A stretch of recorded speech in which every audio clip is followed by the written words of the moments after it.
are here to support our Ukrainian partner forces to survive, fight and win.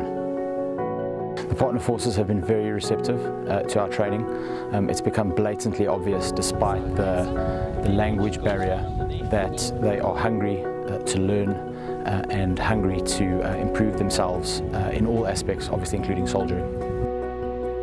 I'm very proud to be part of this training program, obviously considering the current climate in the Ukraine and the pain and suffering that is being inflicted upon the Ukrainian people.